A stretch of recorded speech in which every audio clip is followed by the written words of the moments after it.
그들이 간 마을에 가까이 가매 예수는 더 가려 하는 것 같이 하시니 그들이 강권하여 이르되 우리와 함께 유하사이다. 때가 저물어가고 날이 이미 기울었나이다 하니 이에 그들과 함께 유하로 들어가시니라. 그들과 함께 음식 잡수실 때에 떡을 가지사 축사하시고 떼어 그들에게 주시니 그들의 눈이 밝아져 그인 줄 알아보더니 예수는 그들에게 보이지 아니하시는지라. 그들이 서로 말하되 길에서 우리에게 말씀하시고 우리에게 성경을 풀어주실 때에 우리 속에서 마음이 뜨겁지 아니하더냐 하고. 아멘.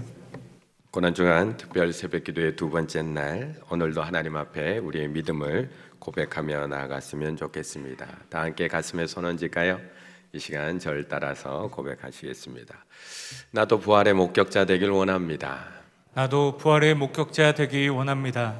그리스도와 함께 고난받게 하옵소서. 그리스도와 함께 고난받게 하옵소서. 그리스도와 함께 십자가에 못 박히게 하옵소서. 그리스도와 함께 십자가에 못 박히게 하옵소서. 그리스도와 함께 영광 받게 하옵소서. 그리스도와 함께 영광 받게 하옵소서. 아멘. 아멘. 우리가 이 땅을 살아가면서 참 많은 기대 그리고 바람들을 가지며 살아가게 됩니다. 그런데 또 큰 기대를 가지고 살아가다가 또 큰 실망을 여러 번 경험하다 보면, 반복하다 보면 어느새 우리의 바람과 기대는 조금씩 작아지게 되는 것 같습니다. 큰 기대를 했다가 큰 실망을 하고, 큰 바람을 가졌다가 또 큰 실망을 하다 보면 나중에는 이제 나이가 들어가면서 큰 기대는 많이 안 가지고 살아가는 것 같습니다. 하지만 우리의 삶 속에 늘 소소한 바람들, 소소한 기대들은 늘 있는 것 같습니다. 이렇게 봄 햇살이 가득한 봄날이면 또한 사랑하는 사람과 함께 벚꽃놀이 한번 갔으면 하는 소소한 바람을 가지기도 하고요. 하루 일과 힘든 일과를 다 마치고 나면 집에 가서 가족들 또는 친한 사람들과 함께 치킨 한 마리 먹는 그런 소소한 바람을 가지기도 하고요. 올 한 해 우리 가족은 다 건강했으면 하는 바람, 따뜻한 말 한마디 들어봤으면 하는 바람, 코로나가 끝나면 가까운 곳이라도 여행 한번 갔으면 하는 그런 소소한 바람들, 또 우리 자녀들이 올 한 해 건강하게 잘 커졌으면 하는 그런 바람들을 우리는 가지며 살아갑니다. 저희 집도 아들에게 바람이 있었습니다. 어려서 말도 잘하고 똑똑한 아들을 보면서 야, 얘는 왠지 뭔가 조금 할 것 같다라는 그런 마음에 가능성이 보였기 때문에 작은 바람, 아들에 대한 작은 기대가 있었던 것 같습니다. 하지만 초등학교에 입학한 후에 받아쓰기 첫 번째 시험지를 받아온 그날, 해맑게 웃으면서 시험지를 들고 뛰어 들어오는 그 아들의 얼굴을 보면서, 그리고 시험지 점수를 보면서 저희 부부는 모든 바람들을 다 내려놓았습니다. 아, 공부는 아니구나. 일찍 알게 해줘서 고맙구나. 이렇게 우리가 실망을 하지만 자녀에 대한 바람이 그렇게 쉽게 사라지던가요? 시험 조금 못 쳤다고 해서 우리 자녀에 대한 우리의 기대가 그렇게 쉽게 없어지던가요? 국어가 아니면 수학은 좀 잘하겠지. 수학이 아니면 영어는 조금 하겠지. 영어 아니면 암기 과목이라도 좀 잘하겠지. 공부 아니면 다른 거라도 잘하겠지라는 기대를 끊임없이 가지게 되는 것이 부모입니다. 매일 내가 포기해야지 하면서도 사라지지 않는 것이 자녀에 대한 우리의 기대와 바람입니다. 예수님의 제자들도 예수님에 대한 기대와 바람이 쉽게 내려놓아지지가 않습니다. 예수님께서 이 예루살렘에 오는 내내 나는 지금 고난받으러 예루살렘에 간단다, 나는 지금 십자가에 죽으러 예루살렘에 올라간단다 라고 끊임없이 얘기하시지만 제자들은 이 예수님에 대한 기대 쉽게 포기할 수 없습니다. 21절의 말씀 함께 읽겠습니다. 21절입니다. 우리는 이 사람이 이스라엘을 속량할 자라고 바랐노라. 이뿐 아니라 이 일이 일어난 지가 사흘째요. 아멘. 우리는 이 사람이 이스라엘을 속량할 자라고 바랐노라. 끝까지 그 기대를 놓지 않았다는 겁니다. 끝까지 그 바람을 가지고 있었다는 겁니다. 내 자식에게 조그만한 가능성만 있어도 기대하고 바람을 가지는 것이 우리들입니다. 하물며 우리가 하나님의 아들이신 예수님에게 아무런 바람이 없을까요? 아무런 바람 없으신가요? 우리는 바람과 기대 가지고 있습니다. 가는 곳마다 병 고쳐주시는데요. 그의 옷자락에만 손을 내어도 병이 낫는데요. 귀신 들린 사람들도 해방시켜 주셨습니다. 막달라 마리아의 7 귀신까지도 다 내쫓아 주시고 자유함을 주셨습니다. 이것뿐인가요? 죽은 자도 살리셨습니다. 자신의 딸이 죽어서 슬퍼하고 있는 아버지를 위해서 달리다 쿰 일어나라 소녀여 라고 외쳐서 살리기도 하셨습니다. 죽은 지 사흘이나 지난 나사로에게 나사로야 나오라나 했더니 무덤에서 그가 나왔습니다. 배고픈 이스라엘 백성들을 위해서 하나님 앞에 감사 축복 기도를 드렸더니 떡 5개 물고기 2마리로 5,000명을 먹이셨습니다. 바람을 다스리고 폭풍을 다스리셨습니다. 제자들은 무서워 벌벌 떨고 있었지만 주무시다 일어난 예수님께서 바다여 잠잠하라 잠잠해져 버립니다. 천지 만물도 주님의 목소리 앞에 복종했습니다. 어떻게 기대하지 않을 수가 있나요? 어떻게 기대하지 않을 수가 있나요? 어떻게 바람을 가지지 않을 수가 있을까요? 자녀의 작은 능력 하나만 보고도 큰 바람을 가지는 것이 우리들인데 예수님이 이 크고 놀라운 능력을 보고 어떻게 바람을 가지지 않을 수 있을까요? 예수님을 예루살렘까지 따라갔던 제자들도 당연히 기대하고 있습니다. 바람을 가지고 있습니다. 예수님께서 말씀은 저렇게 하시지만 왕이 되실 거야. 예수님께서 말씀은 난 고난받으러 간다, 난 죽으러 간다 말은 저렇게 하시지만 지금까지 보여주셨던 것처럼 결국 마지막에 가면 그 능력 나타내실 거예요. 항상 그래왔던 것처럼 늘 무심하신 듯이 관심 없으신 듯이 늘 저렇게 이야기하시지만 결국 로마로부터 고통받는 백성들 그냥 외면하지 않으실까요? 분명히 구원해 주실 거예요. 1세기 유대인들은 이 메시아 사상, 1세기 유대인들이 가지고 있던 메시아 사상은 매우 정치적이고 매우 전투적이었다고 합니다. 그들의 생각 속에서는 이 출애굽 사건, 구원받는다, 구원하신다라고 했을 때는 출애굽 사건의 구원 이야기가 가장 흡사하게 느껴질 수밖에 없었습니다. 애굽의 노예로 살아가던 유대인들에게 하나님이 모세를 보내서 10가지 재앙을 내리시고 애굽을 심판하시고 가나안 정복 전쟁을 통해서 이스라엘을 세우게 하셨던 경험이 이들의 메시아 사상 속에 그대로 녹아 있었던 것입니다. 그들은 모세와 같은 선지자가 메시아로 올 것이라고 기대하고 기다리고 있었던 겁니다. 그래서 제자들은 끝까지 기대하고 있는 겁니다. 예수님을 맞이하고 있는 유대 백성들도 큰 기대를 가지고 예수님이 입성하실 때 외치는 겁니다. 호산나 호산나 찬송하리로다 주의 이름으로 오시는 이요 호산나 호산나 다윗의 자손이요 구원하소서 구원하소서 지금 구원하소서 다윗의 자손이요 지금 구원하소서. 왜요?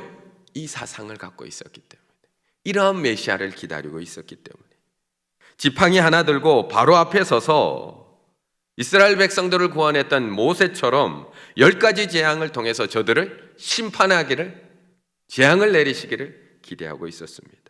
놀라운 하나님의 능력으로 강을 피로 바꾸시고 개구리가 올라오고 바리떼가 몰려들고 악성 종기가 생기고 우박이 떨어지고 후감이 찾아오고 장자가 죽어가는 그런 재앙을 통해서 저들을 심판하시고 우리는 구원해 내실 것이라는 기대, 바람을 가지고 있었습니다. 그런데 예수님이 우리의 바람대로, 우리의 기대대로 그렇게 일하시질 않습니다. 왕이신 예수님께서는 우리의 바람대로 일하시는 것이 아니라 왕의 뜻대로, 왕의 방법으로 일하기를 시작하십니다. 17절의 말씀 함께 읽겠습니다. 17절입니다. 예수께서 이르시되 너희가 길 가면서 서로 주고받고 하는 이야기가 무엇이냐 하시니 두 사람이 슬픈 빛을 띠고 머물러 서더라. 아멘. 사람이 어떤 일이나 어떤 사람에게 바람과 기대를 가지는 것은 너무나 자연스러운 일입니다. 특별히 하나님의 아들인 예수 그리스도에게 우리가 바람을 가진다는 것은 너무 당연한 일입니다. 이 새벽에 우리가 하나님 앞에 나와서 기도할 때도 아무런 바람 없이 기도하는 사람이 있나요? 다 바람과 기대를 가지고 기도합니다. 그런데 문제는 나의 바람대로 이루어지지 않을 때입니다. 나의 바람과 기대대로 이루어지지 않을 때. 유다 백성들과 제자들의 바람은 예수님께서 모세처럼 오셔서 10가지 재앙을 내리시고 이스라엘 백성들을 구원해 주시는 것입니다. 다윗처럼 강력한 힘을 가지고 오셔서 강력한 군대를 통해서 이스라엘을 강력한 나라로 세우는 것이 바람입니다. 그런데 예수님께서는 자신들의 바람과는 정반대로 너무나 나약하게 끌려가십니다. 너무나 허무하게 신문당하시고요. 너무나 절망스럽게 십자가에 달려 죽으십니다. 우리가 낙심하는 이유, 우리의 바람대로 일하지 않으시기 때문 아닌가요? 우리가 하나님 앞에서 실망하고 낭망하는 이유, 내 바람대로 일하지 않는 하나님 때문. 그때 우리는 낙심합니다. 낙심이 찾아옵니다. 바라던 일이 이루어지지 않아서 마음이 상합니다. 내가 바라던 대로 일이 이루어지지 않으니까 마음이 상해버립니다. 그게 낙심입니다.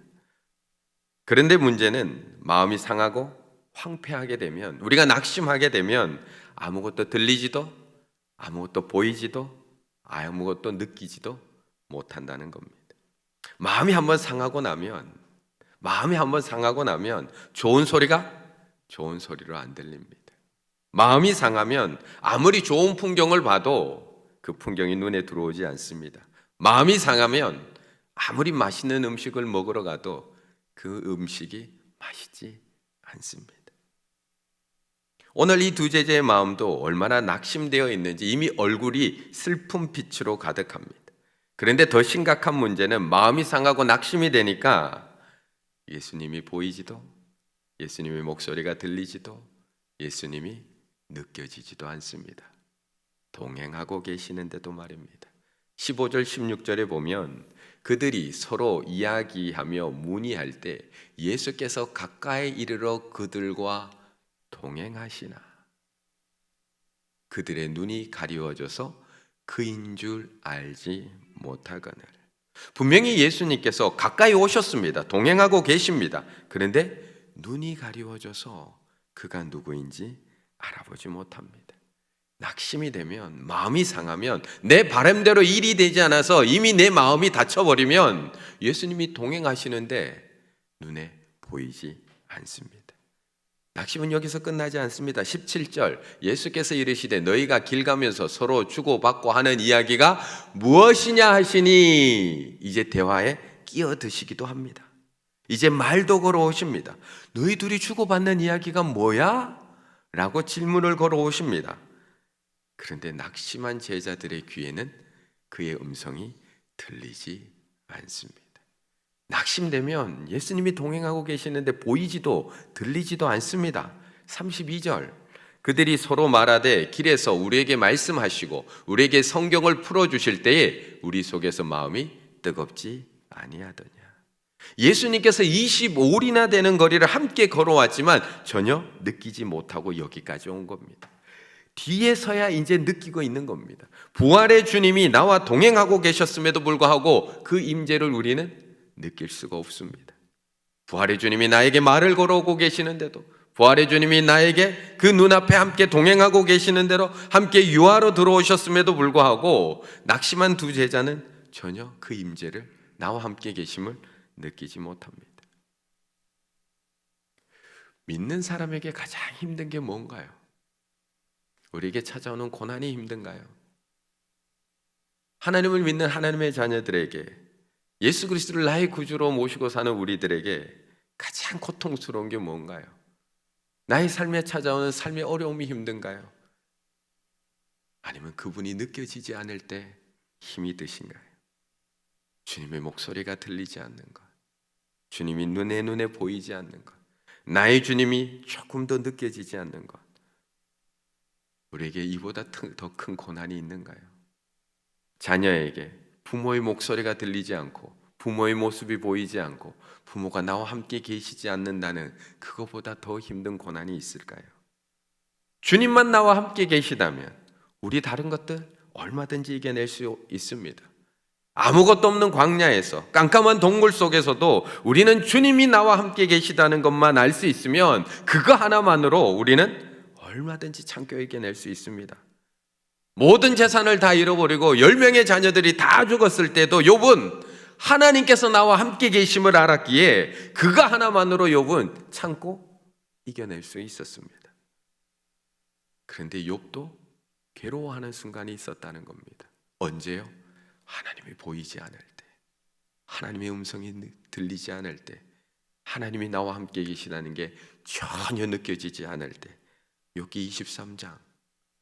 그런데 내가 앞으로 가도 그가 아니 계시고 뒤로 가도 보이지 아니하시며 그가 왼쪽에서 일하시나 내가 만날 수 없고 그가 오른쪽으로 돌이키시나 배울 수 없구나.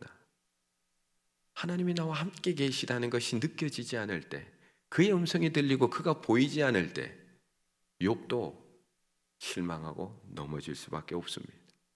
다윗도 마찬가지였습니다. 사울의 위협 속에서도 다윗은 얼마든지 견딜 수 있었습니다. 오랜 동굴, 오랜 광야 생활 얼마든지 이겨낼 수 있었고요. 아들이 반역할 때도 다윗 얼마든지 이겨낼 수 있었습니다. 그런데 다윗이 정말 힘들어할 때가 언제였느냐? 하나님이 느껴지지 않을 때, 하나님이 나와 함께 계심이 경험되지 않을 때, 하나님의 음성이 들려지지 않을 때. 그래서 그의 시편 속에 보면 하나님이 보이지 않을 때마다 하나님 앞에 부르짖는 거예요. 여호와여 어찌하여 멀리 서시며 어찌하여 환난 때에 숨으시나이까. 나는 이렇게 힘든데 하나님 어디에 계시냐고. 그래서 부르짖는 거예요. 여호와여 어느 때까지 나를 영원히 잊으시겠나이까. 주의 얼굴을 나에게서 어느 때까지 숨기시겠나이까. 힘든데, 나는 이렇게 힘든데 도대체 하나님 어디 계시냐고 찾고 있는 겁니다. 내 하나님이여, 내 하나님이여 어찌 나를 버리시나이까. 어찌 나를 멀리하여 돕지 아니하시오며 내 신음소리를 듣지 아니하시나이까. 하나님의 음성이 들리지 않을 때, 하나님이 내 눈에 보이지 않을 때, 하나님이 느껴지지 않을 때, 지금 우리가 정말 힘들어하는 것은 오늘 이 두 제자들처럼 나는 힘든데 주님이 느껴지지 않기 때문 아닌가. 나의 모든 기대와 바람들은 다 깨어져 버렸는데 주님의 음성이 들리지 않습니다. 지금까지 살아온 나의 모든 노력과 수고는 다 허사가 되어 버렸는데 주님은 보이지가 않습니다. 나는 어디로 가야 할지 몰라서 주님께서 가라고 하신 갈릴리와 정반대의 엠마오로 내려가고 있는데 주님이 나와 함께 계심이 전혀 느껴지지 않습니다. 단 한 말씀만 해주셔도 나는 견딜 수 있을 것 같은데, 오늘도 침묵하고 계시는 그 주님, 오늘도 보이지 않는 주님, 오늘도 느껴지지 않는 그 주님 때문에 더 고통스러워하고 있는 것 아닌가요? 그렇다면 우리 주님은 내가 이렇게 힘들어하고 있는 지금 어디에 계실까? 지금 내가 모든 희망을 다 잃고 어디로 가야 할지 몰라서 주님이 가라고 하신 갈릴리가 아니라 예루살렘 남으라고 하신 예루살렘이 아니라 25리나 아래로 내려가고 있는 지금 주님은 어디에 계실까요? 30절의 말씀 함께 읽습니다. 30절입니다. 그들과 함께 음식 잡수실 때에 떡을 가지사 축사하시고 떼어 그들에게 주시니. 아멘. 오늘 본문 이 엠마오로 내려가는 이 두 제자 이야기 앞에는 안식 후 첫날 새벽 예수님의 무덤을 찾아갔던, 어제 우리가 살펴보았던 부활의 첫 목격자 이야기, 막달라 마리아와 그와 함께 간 여인들의 이야기가 기록되어 있습니다. 그 이야기 속에서 우리는 조금의 의문도 들지 않았습니다. 예수님을 끝까지 사랑한 막달라 마리아가 부활의 첫 증인이 되었다는 것 너무나 당연해 보입니다. 우리도 그렇게 죄인으로 기억하면서 예수님을 끝까지 사랑하며 따라갈 때에 예수님이 첫 목격자, 예수님을 만난다는 것 너무나 당연해 보입니다. 그런데 하나님께서는 그 이야기에 이어서 부활을 믿지 못해서 엠마오로 내려가는 두 제자 이야기를 오늘 기록해 놓았다는 것입니다. 막달라 마리아만큼도 예수님을 사랑하지 못한 제자들, 막달라 마리아만큼도 예수님을 끝까지 따라가지 못한 제자들, 낙심에 빠져서 예수님께서 동행하고 계심에도 불구하고 예수님을 보지도 듣지도 느끼지도 못하는 제자들을 막달라 마리아와 대조해서 바로 이어서 우리에게 말씀하고 있습니다. 그들이 얼마나 미련한지 24절, 미련하고 선지자들이 말한 모든 것을 마음에 더디 믿는 자들, 미련한 제자들, 막달라 마리아만큼도 믿음이 없는 제자들, 이런 미련한 제자들에게 예수님이 굳이 나타나실 필요가 있을까요? 예수님을 끝까지 따라간 막달라 마리아에게 나타난 것은 우리가 얼마든지 이해되고 당연한 거라고 느껴지지만, 이렇게 동행하는 예수님도 못 알아보고 있는 우리들인데, 이렇게 말씀을 믿지 못하는 우리들인데, 그들이 함께 음식 잡수실 때에 떡을 가지사 축사하시고 떼어 그들에게 주시니 그들의 눈이 밝아져 그인 줄 알아보더니 예수는 그들에게 보이지 아니하시는지라. 예수님은 무덤까지 자신을 따라온 막달라 마리아에게만 자신을 보여주는 분이 아닙니다. 하나님은 끝까지 자신을 사랑한 막달라 마리아에게만 함께 하시는 분이 아닙니다. 우리 주님은 자신의 모든 것을 다 드려서 그 예수님의 향품을 준비한 막달라 마리아에게만 말씀하시는 분이 아닙니다.